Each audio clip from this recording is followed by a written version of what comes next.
क्या क्या है इसमें, इसको यहां पर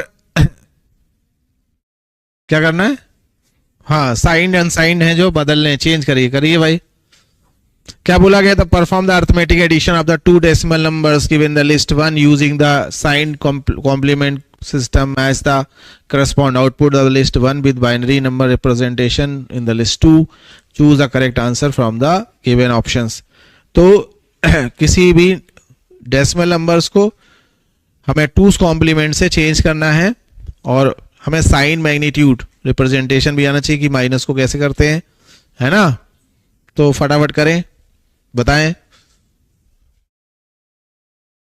मतलब यहां पे कहने का मतलब है कि 6 + 13 -6 + 13 6 - 13 by using two's complement technique, -6 - 13 ना।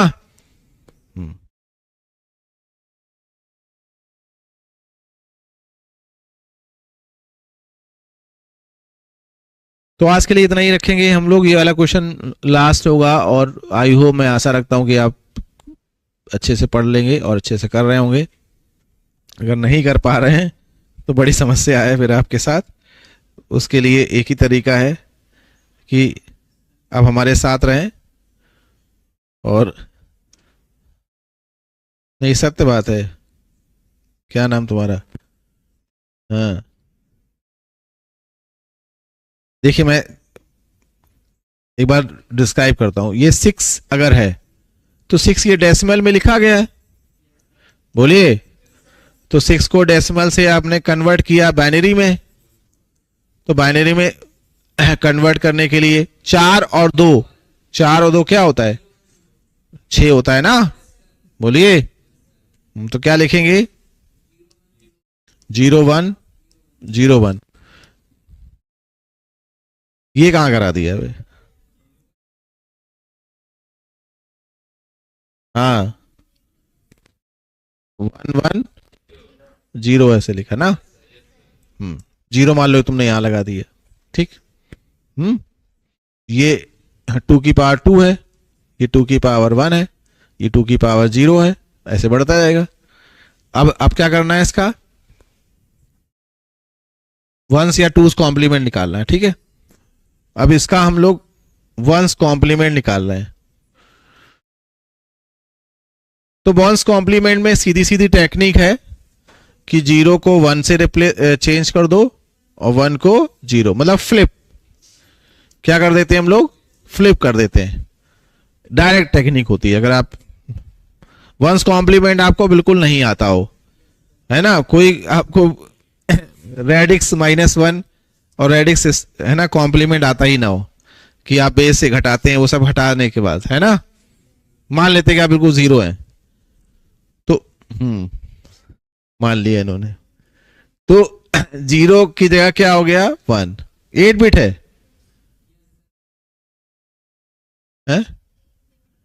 कहीं लिखा है ऑप्शन में 8 बिट है, तो 8 बिट है तो 8 बिट लिख लेते पहले इसको 8 बिट में। तो यहां पे यही होगा कि भाई 0 0 0 0 0 1 1 0 ना।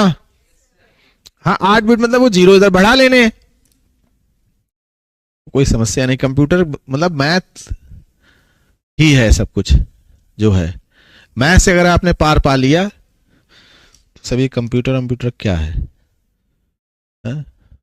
तो यहां पर इसकी जगह क्या हो जाएगा, 1, इसकी जगह 0, इसकी जगह पर 0, इसकी जगह पर 1, यहां पर 1, यहां 1, यहां 1, यहां 1। अब टूस कॉम्प्लीमेंट निकालना है, तो टूस कॉम्प्लीमेंट अब +1 का एमएसबी में क्या एलएसबी में 1 ऐड कर दिया, तो 1 1 0, कैरी 1 हो गई 1, कहाँ 1 1 क्या आएगा, हाँ हाँ हाँ, तो यहाँ 1 हो गया, यहाँ अबे 0 आ जाएगा यहाँ 1 1 1 1 1 ये आएगा ना। हाँ सही है। कहाँ जीरो लिखा, देख लो, ये जीरो था। हाँ, गड़बड़ा जाके मामला, है ना, अगर तुमने मेरी बात ध्यान नहीं दी। अब देखिए, -13 जैसे है, ये आपको परेशान कर सकता है। सपोज निगेटिव है, तो पहले 13 को चेंज किया। 13 का मतलब क्या है भाई, 8, 8 और 4 12, एक 13, है ना। तो 8 4 12, तो यहां पर 8 फिर 4 और फिर 0 1। और माइनस अगर होता है तो उसके लिए क्या ले लेते हैं, एक्स्ट्रा वेट ले लेते हैं। उसको क्या कैसे रिप्रेजेंट करते हैं, 1 से या 0 से। तो माइनस, अगर साइन मैग्नीट्यूड में जाएंगे तो माइनस के लिए हम 1 ले लेते हैं और प्लस के लिए 0 लेते हैं। तो यहां क्या कर देंगे, 1 ये साइन के लिए। अब हमें कितने में लिखना है, 8 बिट में।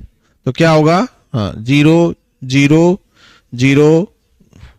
अरे कितने 0 करवा दोगे तुम, सब 0 करवा दोगी तुम, है 8 बिट का है तो कैसे 0 करवा दोगी तुम। अभी ये हमने नंबर 8 बिट में एक्सप्रेस किया, ये 1 अंश कॉम्प्लीमेंट नहीं लिया। ये एक्स्ट्रा जो बिट लगाई है इसके किसके लिए, साइन मैग्नीट्यूड के लिए ना।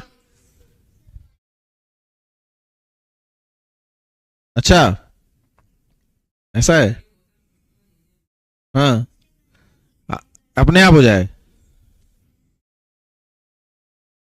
हम्म, अच्छा अरे अभी क्या करना है ये बताओ, सीधे सीधे, अभी लास्ट क्लास हो रही है। नहीं नहीं, अब है 1 नहीं लिखेंगे, 0 0 लिख देंगे। और जब टूज कॉम्प्लीमेंट से जोड़ेंगे तो अपने आप हो जाएगा वो।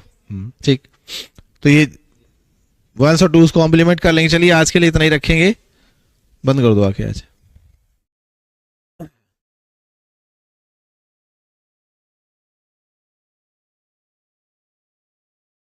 बाकी किसी को भी पढ़ाई के टाइम पर डाउट आ रहा हो, समस्या आ रही हो, 1 मिनट रुकिए। पढ़ाई का एक सीधा सीधा तरीका है कि जितना भी पढ़ें एक्यूरेट पढ़ें। किसी चीज को भी आप ना ही टफ माने और किसी चीज को भी बहुत ज्यादा इजी नहीं माने। पेपर में हमेशा उस चीज पर बहुत ज्यादा फोकस करें। जैसे ये लास्ट में मैंने क्वेश्चंस को स्किप कर दिया सपोज, तो मेरे पास लायबिलिटी है कि मैं स्किप करूं या नहीं करूं, बट आपके सामने ये क्वेश्चन आया है तो आप अपना ध्यान रखें कि आपको इस क्वेश्चन को जरूर बनाना है। एग्जाम में आए हुए क्वेश्चंस आपको एक हिंट देते हैं कि उसी टाइप के क्वेश्चंस पूछे जाएंगे, वो क्वेश्चन ही उसी टाइप का। यानी अगर किसी एग्जाम में 3 बार या 4 बार के एग्जाम में 2 बार अगर कॉम्प्लीमेंट के क्वेश्चन आए, इसका मतलब हर हाल में कॉम्प्लीमेंट की सबसे हाई फ्रीक्वेंसी है। की मैप अगर 3 साल में 1-2 साल पूछा गया तो आपको की मैप बनाना ही होगा। अगर सीपीयू शेड्यूलिंग पूछी जा रही है ना, कॉम्प्लेक्सिटी पूछी जा रही है, तो सबसे पहले आपका फोकस उसी तरीके से होना चाहिए। आप अपना चेकलिस्ट बनाइए। अगर एग्जाम में गिने चुने दिन रह गए हैं, जैसे 90 डेज अगर एक होता है, 90 डेज के पहले कोई बात होती है, 5-6 महीने की बात होती है तो कोई गिनता नहीं है। 90 डेज के बाद काउंटर अपना लगाना चाहिए कि अब आपके एक एक दिन के साथ एक टारगेट होना चाहिए। टारगेट ओरिएंटेड आपको पढ़ाई करनी। जैसे कि मैंने कंप्यूटर क्वेश्चन कराए, तो कंप्यूटर में जितने भी चीजें पढ़ाई थी आज कराई गई, बहुत आसान मैं मानता हूं कि अगर थोड़ा सा भी अगर आप ध्यान रखेंगे और इन क्वेश्चंस को आप नहीं कर रहे हो, भले किसी भी लेवल पर हो, तो इन्हीं वाले क्वेश्चंस को टाइप करिए, मतलब आप उन पर सर्च करिए और मेहनत करते जाएं। Prarambh batch only recording of life is showing how to attend the live class offline. देखिए, अगर कोई समस्या, अगर किसी बच्चे को किसी ने कोर्स लिया है, कोई भी प्रॉब्लम आती है, तो 9554548576 इस पे व्हाट्सअप कर सकते हैं। 9935985550 इस पे आप कॉल कर सकते हो, है ना। इन नंबर्स पर आप कांटेक्ट कर ले, आपको प्रॉपर गाइड कर दिया जाएगा। चलिए आज के लिए इतना ही रखेंगे हम लोग। देखिए, सब्जेक्ट के बारे में बात करी जाए तो पहले से ही देखा जाए कि अगर आप इतना परेशान सब्जेक्ट को लेके हैं, तो मैं यही बोल रहा हूं कि वो एक ग्लिच है। हर बार ऐसा होता है, 3-4-5 दिन लगते हैं। आप पढ़ना शुरू करेंगे, वाकई में अगर आपका ड्रीम है किसी भी अच्छे एग्जाम को निकालने के लिए, तो आप सिलेक्टेड ओरिएंटेड, सबसे ज्यादा प्राइमरी रोल लगता है एग्जाम में आपका कंप्यूटर में ओएस और डीएसए।